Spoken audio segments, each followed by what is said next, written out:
Bonjour à tous, aujourd'hui nous allons voir un côlon humain qui renferme un cancer, ce qui va nous permettre de comprendre pourquoi il est important de participer à son dépistage pour ne pas en mourir. Alors vous voyez, tout ceci est un côlon humain qui a été retiré. Ce côlon a été ouvert et première chose qu'on peut dire, c'est que cette partie est très dilatée. On voit que la circonférence est importante, alors que la partie la plus éloignée a une circonférence normale, comme vous pouvez le voir ici. Et pourquoi c'est dilaté? Bien parce que quelque chose bloque le passage. Et cette chose, c'est un cancer que vous voyez très bien ici.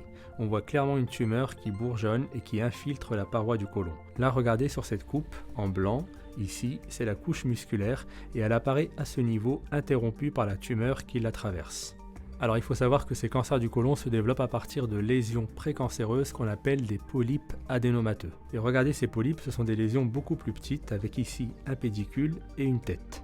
On voit clairement que c'est quelque chose de beaucoup moins méchant que le cancer. Pour guérir d'un polype, il suffit de le retirer et on n'a pas besoin de retirer tout le côlon. Eh bien, le dépistage du cancer du côlon permet de détecter ces polypes avant qu'ils ne se transforment en cancer. Comment? Eh bien simplement en recherchant la présence de sang dans les selles de 50 à 74 ans. Alors pensez-y, parlez-en autour de vous, à vos parents, vos grands-parents, montrez-leur la vidéo, ça peut leur sauver la vie. C'était Dr Isa avec vous, à très bientôt.